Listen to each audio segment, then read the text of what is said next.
Ayun, Buddy Romel. Go ahead, Buddy Romel. Mapagpalang oras, mga kapuntos, mga pisma.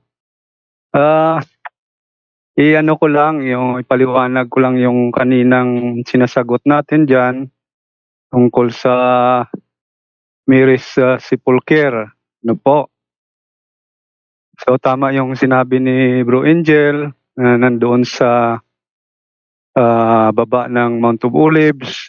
Malapit po ito sa Gethsemane, mga 300 meters, pero orthodox yung nagbabantay.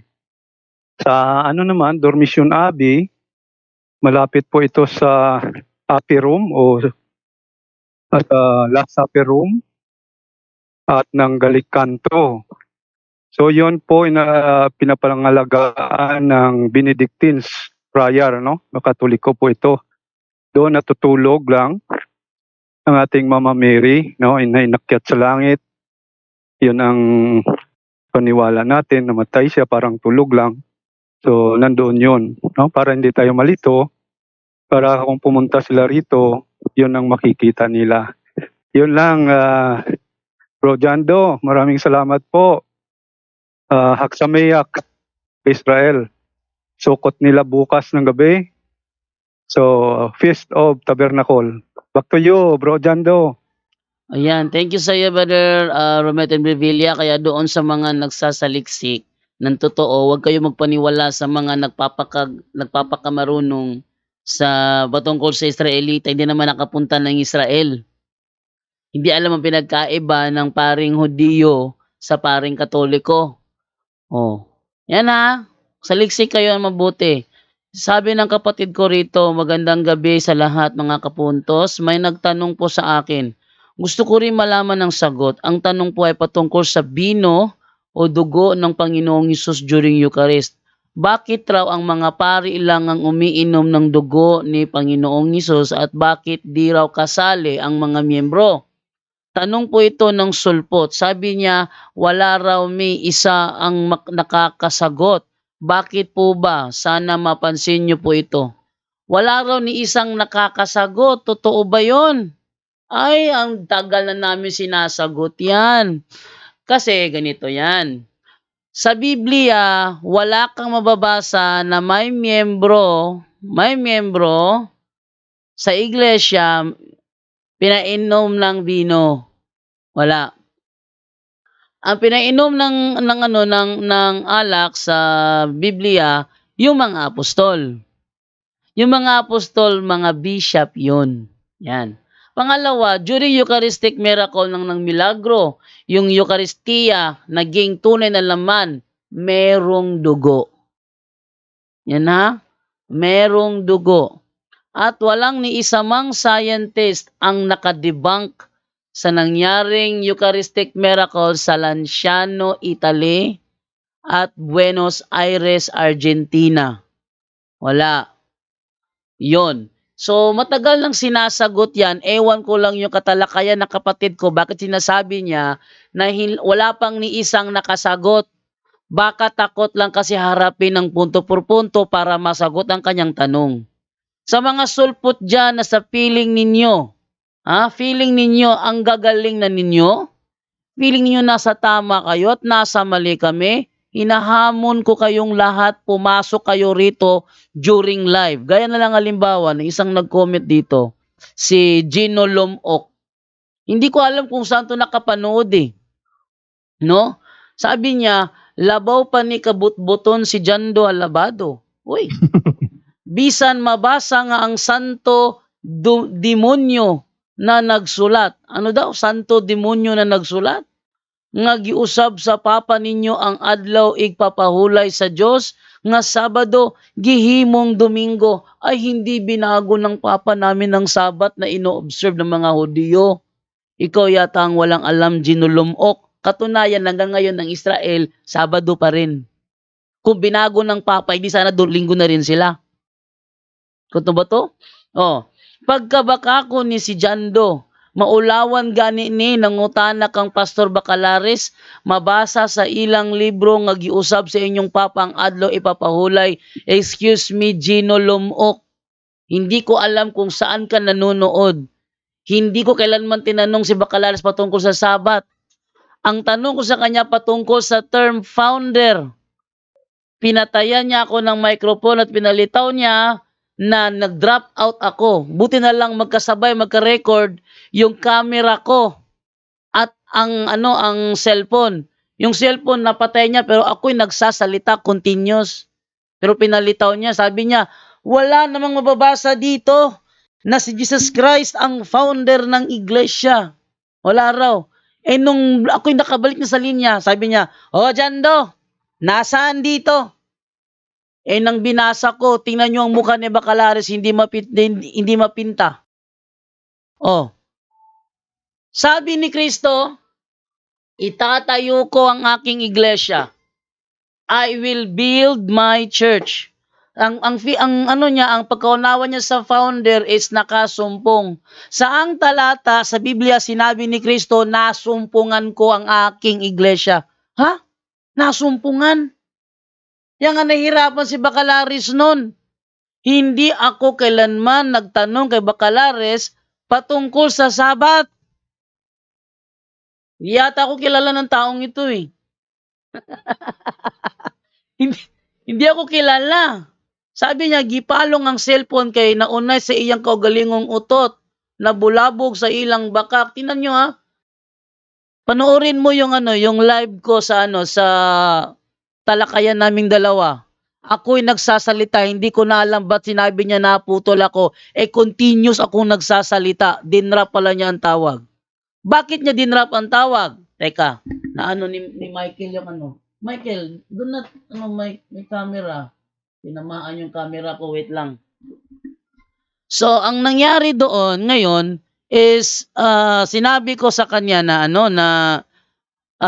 bakit mo pinutol? Kasi before nangyari yon, mayroon ng warning si Kenneth Bustamante. Estilo ng programang Pangutana Pastor, patayan ka ng tawag. Tapos ipapalitaw na ikaw yung nagpatay ng cellphone mo. May warning na sa akin si Kenneth Bustamante. Yung gamit ni Kenneth Bustamante, globe plan. Pag sinabing globe plan, tuloy-tuloy yun. Hindi pwedeng maputol ang tawag ng globe plan. Pero pinutol ni Bacalares at sinasabi pinatay daw ni Kenneth Bustamante ang kanyang tawag. Ngayon, dahil doon sa warning na yon ni Kenneth Bustamante, nag-record ako. Nasa Cebu ako nang mangyari yon. Nasa Cebu ako sa bahay namin sa Cebu. Tumawag ako kay Bacalares. Kasi dito sa studio, walang signal dito ang cellphone. Wi-Fi lang. Pero ang cellphone walang signal. Kung pwede lang sana, magpabukas si Chris Bacalares ng kanyang messenger kung saan pwede siyang tawagan sa kanyang programa, araw-araw ko pa siyang tatawagan. Eh kaso istrikto. Ang gusto niya, cellphone. Para kunwari patayan ka, wala kang record. Buti na lang nag-record ako nung araw na yun. Nag-record ang camera ko while I'm calling Bacalares, and then nang maputol, continue akong nagsasalita sa record ko. Yan na, continue akong, gawan ko to ng video documentary na namumutol ng tawag itong Pangutana Pastor kapag naiipit ang kanilang pastor sa mga katanungan. Kaya, ikaw ginulumok, ewan ko kung saan ka nanunood. Alam kong hindi ako ang nagtanong about Sabat, bakit mo pinabibintangan ang tanong ko about Sabat? At saka yung pagpapatay ng cellphone, ugali na yan ng Pangutana Pastor. Nabiktima si Kenneth Bustamante, winarningan ako, kaya ako nag-double record. Kung hindi ako nag-record nun, malamang wala akong ebidensya na talagang nagpapatay ng call ang Pangutana Pastor. Ipapaalam ko yan sa lahat ng nakikinig ngayon.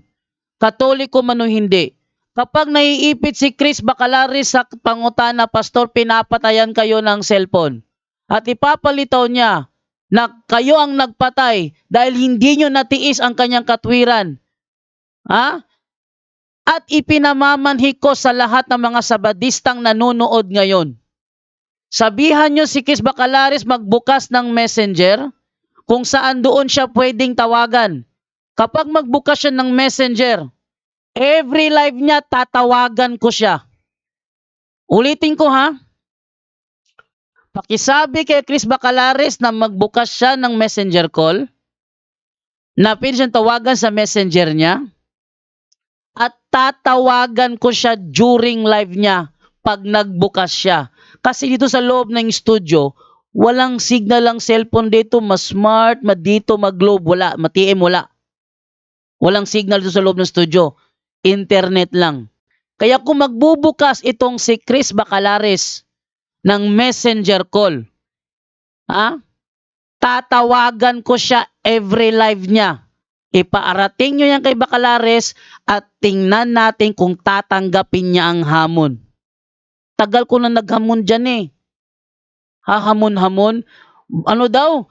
1 hour. Tanungan. Bible alone. Bible alone ang itatanong niya, wala sa Bible. Dapat kung tanungan, Bible alone, tatanggapin ko basta ang tanong galing sa Bible. Huwag kang kukuha ng mga words na hindi mababasa sa Bible. Huwag kang magtanong ng kahit anong tanong na hindi mababasa sa Bible. Para confirm na ang sagot, nasa Bible din. No? Ipaabot nyo ang mensaheng ito kay Chris Bacalares. Ipaabot nyo ang mensahe ko sa kanya. Mga sabadista, nanonood ngayon, ipaabot nyo. Magbukas siya ng messenger call, papasukin ko siya every live niya. At susubukan ko yung galing ng pastor na yan. Sinabi niya ano daw? Si Saint Ignatius daw of Antioch is Sabbath keeper. Babanatan kita dyan. Ano Sabbath kayo pinagsasabi mo? Siya nga mismo ang nagsabi sa kanyang liham. The Christians were no longer observing the Sabbath, but living in the accordance of the Lord's day. Tapos sabihin niya, Sabbath keeper? Lagot ka sa akin, Bacalares. Sige, mga sabadista, sabihan niyo si Bacalares, magbukas ng messenger kung saan pwede ko siyang tawagan video call or audio call. Hindi yung puro cellphone. Para kung sakaling patayin niya yung akin, ako naman naka-live dito, makikita. Kasi yung isa, buti na lang naka-record ako nun. O sige, hanapin ko yung video, bukas na bukas, straight to the point, ilalabas ko ang video na yon kung saan ako'y nagsasalita, ngunit ako'y kanyang pinatayan. May record ako nun. Okay.